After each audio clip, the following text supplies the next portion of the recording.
11 ফেব্রুয়ারি বুধবার বিকেল 5টায় খালেদ মহিউদ্দিন আছে রেডিও স্পিকে জানিয়ে দিচ্ছি শিরোনাম। হরতালের দিনেও রাজধানীতে যানবাহনের চাপ, কোথাও কোথাও যানজট।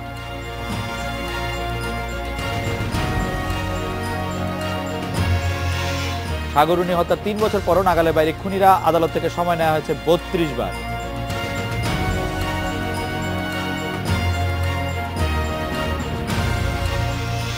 রাজনৈতিক অস্থিরতায় 1 মাসে বিনিয়োগ নেমেছে 3 ভাগের 1 ভাগ, দীর্ঘমেয়াদী প্রভাবের আশঙ্কা।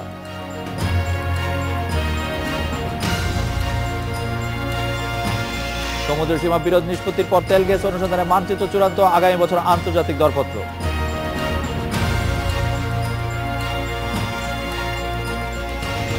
বরিশাল মেট্রোপলিটন আয়তন, লোক সংখ্যা বাড়লেও 7 বছরে পুলিশের জনবল বাড়েনি একজনও।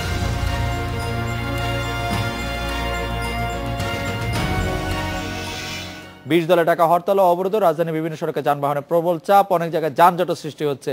সকাল থেকে নগরের রাস্তায় নেমে আসছে যানবাহন, গণপরিবহনের পাশাপাশি বিপুল সংখ্যক ব্যক্তিগত গাড়িও চলাচল করছে।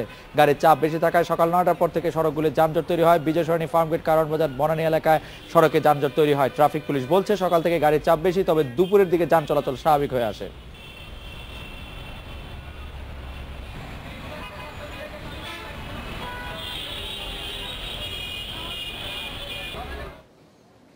এখন রাজধানী ফার্মগেট ও শাহবাগ এলাকায় রয়েছেন সহকর্মী আসমা মিতা ও নাদিম মাহমুদ। তাদের কাছে জানতে চাইবো, প্রথমে আসমা মিতা, আপনার কাছে জানতে চাইবো যে ফার্মগেটের রাজপথে যানবাহনের অবস্থা এখন কি, ট্রাফিক পুলিশের তৎপরতা এই বাকি আপনি কেমন দেখছেন? মিতা। ফার্মগেটে অন্যান্য স্বাভাবিক দিনগুলো যেরকম থাকে, বিশেষ করে এখন অফিস ফেরত মানুষের তাদের ঘরে ফেরার কথা, ঠিক অন্যান্য দিনের যেই স্বাভাবিক অবস্থা ঠিক সেই রকম অবস্থা নয়। তবে হরতালে যেরকম চিত্র আমরা দেখে থাকি সেই অবস্থাও কিন্তু নয়, অর্থাৎ একটা মধ্যবর্তী অবস্থা। আপনি রাস্তায় আমার পেছনে যদি একটু খেয়াল করেন, গাড়ি ঘোড়ার যথেষ্ট চাপ রয়েছে এবং উল্লেখযোগ্য যেই দিকটি সেটি হচ্ছে ব্যক্তিগত পরিবহন। অন্যান্য হরতালগুলোতে এর আগে বিভিন্ন সময় আমরা যেটি দেখেছি, ব্যক্তিগত পরিবহনগুলো কিন্তু একদমই রাস্তায় বের হয় না।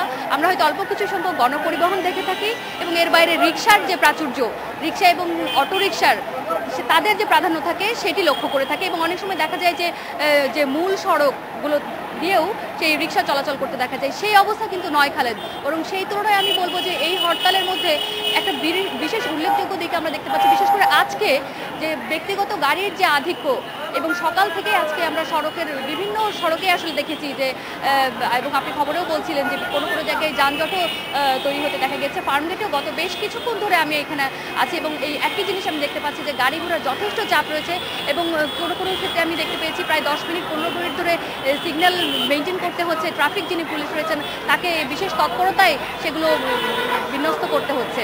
খালেদ। মিতা, আপনাকে ধন্যবাদ। নাদিম মাহমুদ শাহবাগে আছেন, নাদিম মাহমুদের কাছ থেকে শাহবাগের অবস্থা জানবো। শাহবাগে কি অবস্থা, যান চলাচলের কিরকম? আমরা দেখতে পাচ্ছি যে এমনিতে নিষিদ্ধ হলেও অনেক রিকশা প্রধান সড়কগুলিতে চলাফেরা করছে। শাহবাগের মূল সড়কগুলিতেও কি আপনি রিকশা দেখতে পাচ্ছেন নাদিম?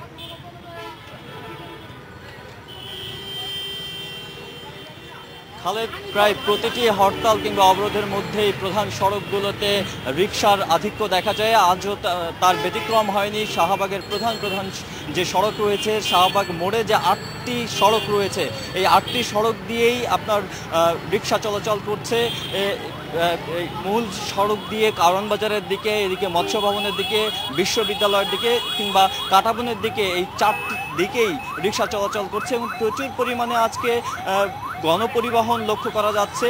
তবে বাসে কিন্তু আমরা যেমন দেখি ঢাকা শহরে ঠাসাঠাসি করে মানুষ বাসে ওঠে, বাসে কিন্তু সেই ঠাসাঠাসি অবস্থা তা দেখা যাচ্ছে না। বাসে অনেকটাই সিটিং অবস্থা বিরাজ করছে, প্রত্যেকটা সিটেই ভরে যাচ্ছে, কিন্তু মানুষ দাঁড়িয়ে দাঁড়িয়ে বাসে যাচ্ছে না। এবং যেসব বাস চলাচল করছে সেখানকার প্রত্যেকটি বাসেরই গ্লাস আটকানো, যাতে বাইরে থেকে কেউ কোনো ধরনের আক্রমণ করতে না পারে সেই সতর্কতার জন্যই তারা গ্লাস আটকে চলাচল করছেন বলে চালকরা জানিয়েছেন।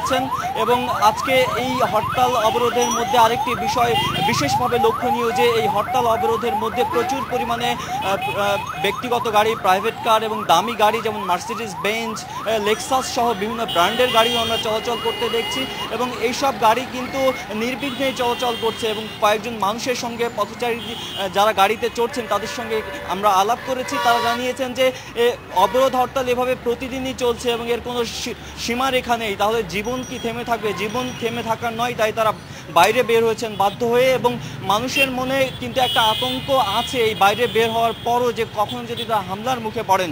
আর যদি আপনি বলেন যে ট্রাফিক পুলিশ যারা দায়িত্ব পালন করেন যানজট কিভাবে চলাচল করবে, রাস্তার যানজট নিরসনে, তাদের সঙ্গে আমরা কথা বলেছি এবং আমরা দেখতে পাচ্ছি যে তারা এই রাস্তায় দাঁড়িয়ে বেশ তৎপর রয়েছেন। এবং আপনি জানেন যে গত কয়েকদিন আগে শ্যামলীতে একজন পুলিশ সার্জেন্টকে লক্ষ্য করে ককটেল বোমা হামলা চালানো হয়েছিল। এরপর থেকেই রাজধানীর সব পয়েন্টগুলোতে যে ট্রাফিক পুলিশরা কাজ করছেন তাদেরকে কিন্তু হেলমেট এবং অন্যান্য যে সমস্ত ব্যবহার্য প্রতিরোধ ব্যবস্থা রয়েছে পোশাকের মাধ্যমে সেগুলো পরিধান করে পরে তারা দায়িত্ব পালন করছেন। নাদিম মাহমুদ, আসমামিতা, আপনাদেরকে ধন্যবাদ। ছোট্ট একটি বিরতি নিচ্ছি, ফিরছি ঠিক 40 সেকেন্ড পর।